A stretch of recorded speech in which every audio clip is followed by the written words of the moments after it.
윤석열이 첫 3.1절 기념사를 했습니다. 그런데 일본을 침략자에서 파트너로 이런 얘기를 했어요. 3.1절 기념사에 할 말이 아니죠. 3.1절이 어떤 날입니까? 너무 황당해서 말이 안 나온다. 내용을 좀 보니까요. 윤석열이 뭐라고 말했냐? 일본은 과거의 군국주의 침략자에서 협력 파트너로 변했다. 변화하는 세계사의 흐름을 읽지 못하고 미래를 제대로 준비하지 못한다면 과거의 불행이 반복되게 될 것은 자명하다. 이게 무슨 말입니까? 3.1절이 갖는 의미에 대한 이해도가 제로죠. 네, 완전히 빵점인데, 자, 협력 파트너로 변했어. 협력 파트너라는 일본은 지금 현재 대한민국 반도체에 타격을 입히기 위해서 이 소부장이라고 하는 거에 수출 규제를 때렸던 놈들이고요. 그리고 강제징용에 대한 대상, 사과 없는 상황이고, 위안부 관련돼서 사과도 없는 상황이고, 잘못된 교과서로 역사를 가르치고 있는 상황이고, 독도를 여전히 자기네 땅이라고 주장하고 있는 상황인데, 무슨 파트너입니까? 파트너가 되려면 대통령이라는 인간은 사과를 받아내든지 힘의 우위를 바탕으로 우리나라를 더 힘을 키워서 무릎을 꿇히든지 그러고 나서 파트너가 돼야죠. 우리나라의 이익을 위해서. 자, 그런데 우리가 지금 일본과의 파트너를 하면 한국의 이익이 되는 게 뭐가 있을까요? 없다는 겁니다.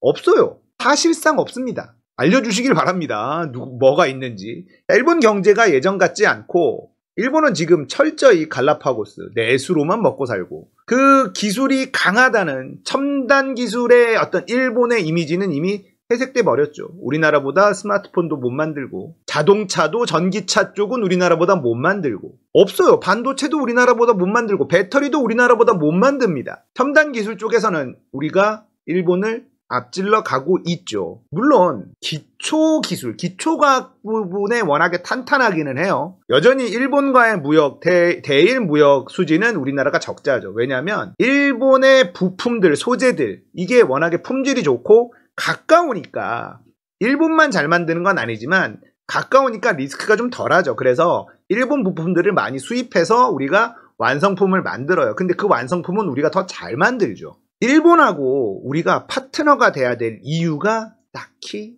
없습니다. 일본이 사과도 하지 않고 먼저 선제 공격을 했고 그걸 당하고 등신처럼 가만히 있으면 무엇이 되나. 자, 일본과 지금 한미일 군사훈련을 막 하고 있잖아요. 우리가 일본 밑으로 들어가는 모양새입니다. 그것도 독도 근처에서 우리나라 국방부가 일본해라고 쓰여진 지도를 가지고 훈련을 하고 있어요. 이게 대한민국 대통령이 할 수 있는 짓인지 상상할 수 없는 일들이 벌어지고 있습니다. 그러니까 일본하고 전략적으로 손을 잡겠다. 그러면 거기에 따르는 국익이 무언가 있어야 되는데 없다니까요. 전략적으로 일본하고 손잡을 수 있죠. 우리가 굴욕적으로 할 수도 있어. 그 굴욕보다 더 큰 이익이 있다면 할 수 있어요. 그런데 없어요. 그게 문제입니다.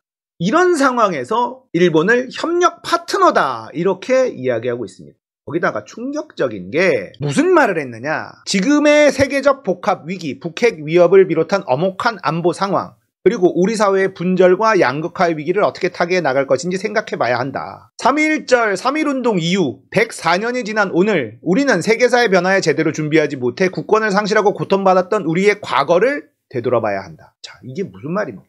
일제강점기가 우리가 변화에 제대로 준비하지 못했기 때문이다 라고 이야기하는 겁니다. 일본 때문이 아니라 일본의 군국주의의 탐욕 때문이 아니라 우리가 등신이어서 당했다. 국권을 상실하고 고통받았다. 이렇게 얘기합니다. 대한민국 대통령이라는 인간이 말이에요.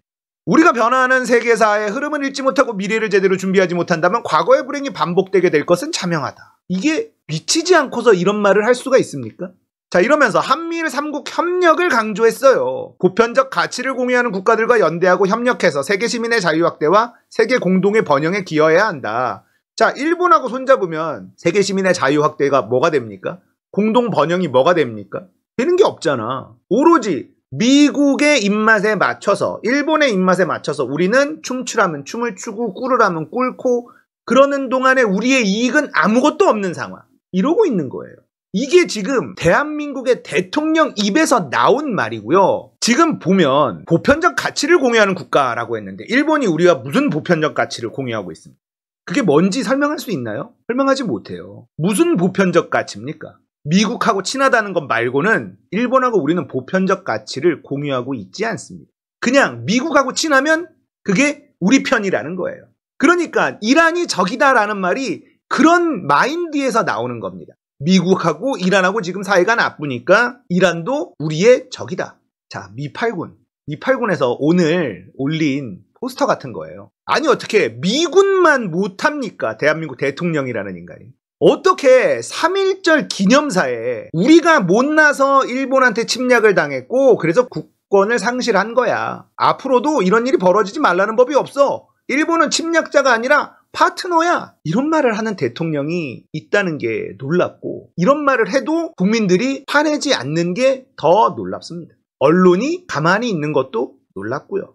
자, 이런 기념사를 본 이재명, 윤석열 정부 일본의 굴종, 종속 외교로 3.1운동 정신 망각 훼손. 자, 이재명 대표의 페이스북 글입니다. 어느 때보다 3.1운동 정신이 필요한 시기입니다. 우리의 운명을 우리 스스로 결정하겠다는 3.1운동 정신. 이게 3.1운동, 3.1절의 의미죠. 이게 대한민국의 원동력이 되었습니다. 외세에 흔들리지 않는 나라를 만들겠다는 일념하에 대한민국은 경제강국, 국방강국으로 거듭났습니다. 3.1운동이 지켜낸 자유, 평등 정신은 민주주의 모범국가로 이어졌습니다. 그러나 안타깝게도 윤석열 정부는 이러한 3.1운동 정신을 망각하고 또 훼손하고 있습니다. 과거를 바로 세워야 올바로 전진할 수 있습니다. 강제징용 피해자들은 관계 개선의 걸림돌 취급하며 우리 기업의 책임을 떠넘기는 일, 국민의 안전이 달린 후쿠시마 원전 오염수 방류에 침묵하는 일, 한미일 군사훈련이 다케시마의 날에 일본해로 표기된 채 진행되는 일 모두 굴종 외교, 종속 외교일 뿐입니다. 민주당은 3.1 정신을 계승하여 국익 중심, 실용주의 외교의 길로 나아갈 수 있도록 책임을 다하겠습니다. 윤석열 정부가 평화와 국익을 저버리려 한다면 온 힘을 다해 견제할 것입니다. 그것이 모진 고난 앞에서도 자주 독립의 열망을 잃지 않았던 헌혈들의 헌신을 기리는 길입니다. 역사의식이 있어야지 됩니다. 대통령이라는 자리는 반드시 역사의식이 있어야지 돼요. 이재명은 성남시장 경기도지사 때 국가유공자들을 챙기는데 진심이었죠. 그리고 경기도지사 때는 역대 경기도지사들 사진들, 그림들에 친일 행적을 한 사람들을 표시를 해놨어요. 사람들이 볼 수 있도록. 역사의식이라는 건 지도자에게 매우 중요한데 윤석열은 그냥 이완용의 마인드를 가지고 있습니다. 지금 하는 짓을 보면 너무 한심하죠. 대상에 이런 3.1절 기념사를 하는 대통령은 대한민국 최초인데다가 앞으로도 없을 겁니다. 이렇게 대놓고 나 이완용이요, 나 매국노요 하는 사람은 앞으로도 나올 수가 없을 겁니다.